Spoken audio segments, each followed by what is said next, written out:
can talk about longevity. How do you create longevity while staying true to yourself? I think being yourself is the cheat code to longevity because you can't go wrong with that. And instead of trying to create a brand that you have to keep up with, essentially it happens naturally. It's almost like your brand has to keep up with you. Whereas, as long as you remain yourself, you are the success. Yeah, being yourself is like the cheat code to longevity. The objective is to remain yourself as you experience success. Because sometimes your ego can get in the way once you experience some success. You start believing the hype. So the objective is to not believe the hype and to remain yourself and not be afraid to change as well. Because sometimes in presenting yourself one way and receiving some type of success attached to that, you could feel like you have to stay that one way in order to remain successful.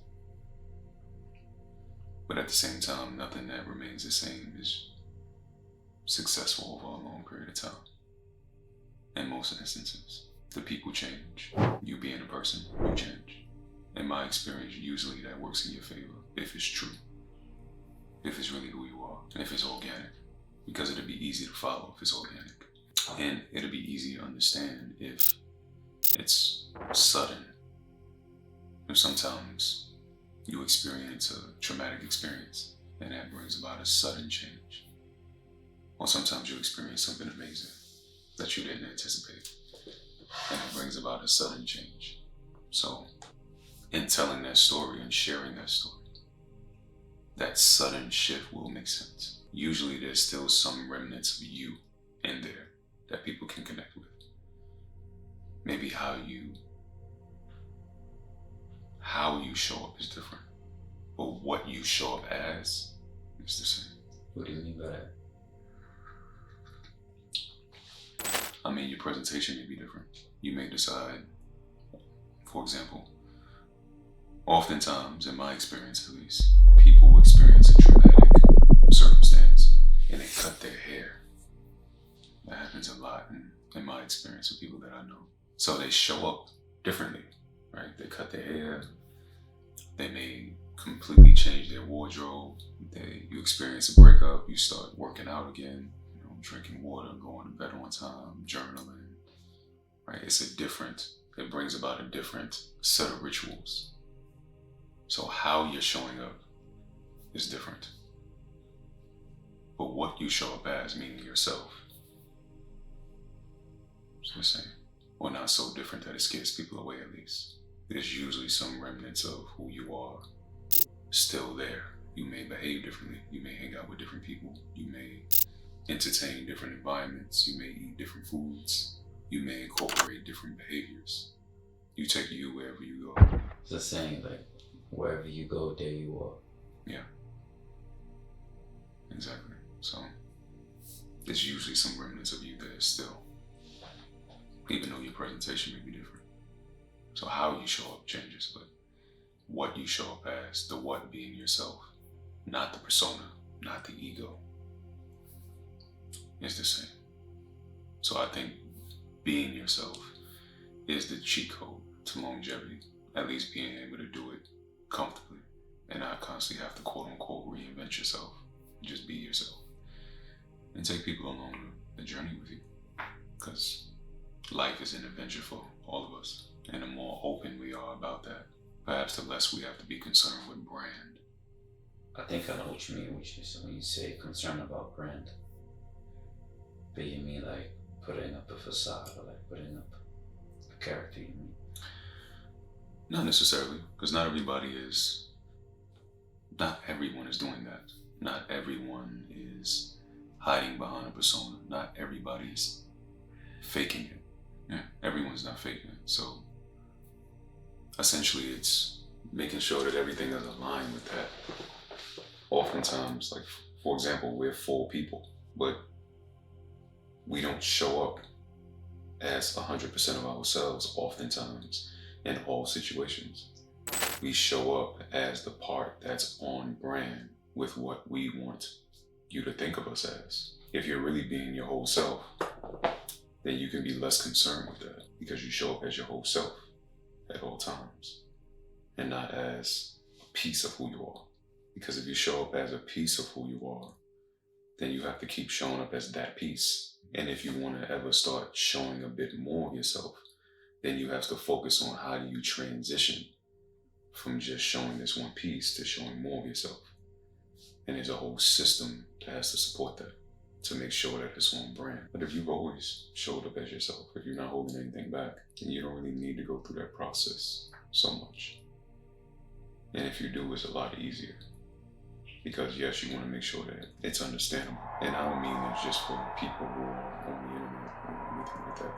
This is not only reserved for celebrities. This is anybody. You have a brand in your family.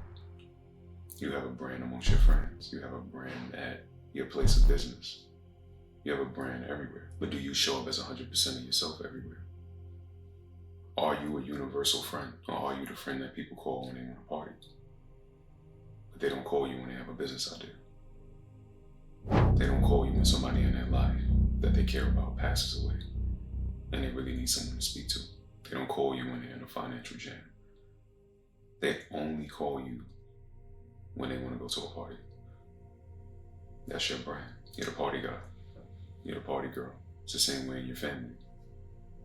Are you the problem solver? Are you only the problem solver? You only hear from people when they have issues. Are you the fun guy? The fun girl? You only hear from people when they want to have fun, but you don't really know anything about their lives, really. It's a bit of a shallow experience.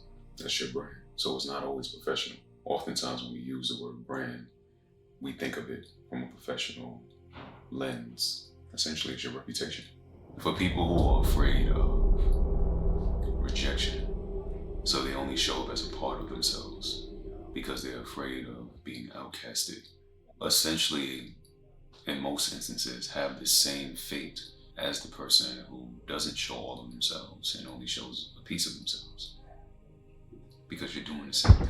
If a person is not being their full selves because they're afraid of rejection, so they only be the part that they think is socially acceptable, then they essentially meet the same fate as the person who's saying, I'm gonna be my full self, right? You meet the same fate. You just don't have the same experience along the way because you know you're faking it. Or you're only being part of yourself. You may be, that part of yourself may really be true. That's a real part of you, but it's not the full version of you. And you may not necessarily feel like showing up as that version of yourself or that piece of yourself every day. And because of that, it feels fake. But the person that shows up as their full self every day, it doesn't feel fake to them, although it may be confrontational because people don't like it. But the people who don't like it aren't gonna like it anyway. In other words, that part of yourself that you think is socially acceptable, and so you show up as that, there are going to be people who don't like that. So here you are sacrificing 90% of who you are because you think that 90% is not socially acceptable. So you show up as a 10%. And you think you're gonna max out on that 10%, but there are people who don't like that 10%. And it'd be like that for any aspect of your life or any aspect of your character or any aspect of your personality that you decide to show up as. So you might as well show up as the full you. Not only do you get everything that you possibly can get from the experience, but the people who engage with you can get all that you have to offer and thus all that they can possibly get from the experience as well. The less of you show up as, the closer you get to average. Because all of the different facets of you that support this one aspect of you aren't allowed to shine. You don't provide a 360 experience when you show up as just this part of yourself.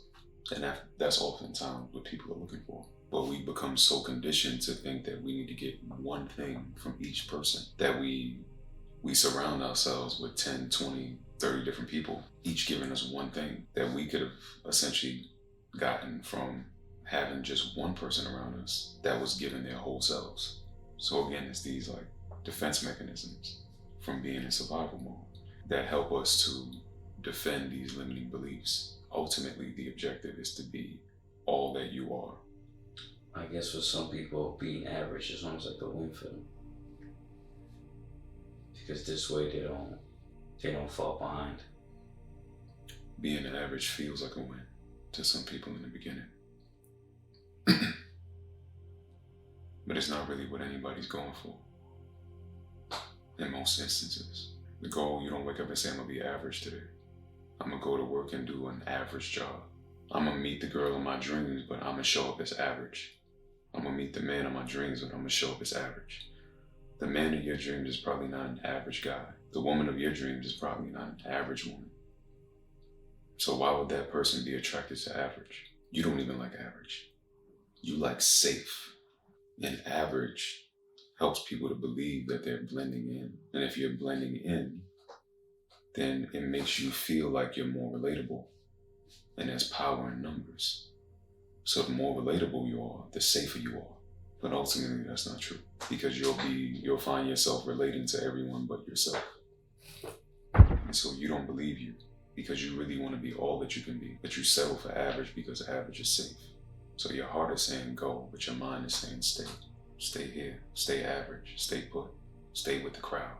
So you create disease within yourself because you create distrust within yourself because you are no longer aligned with you. And eventually that shows. But that's also the norm. So if you don't do anything about the distrust that you create within yourself, you're still average.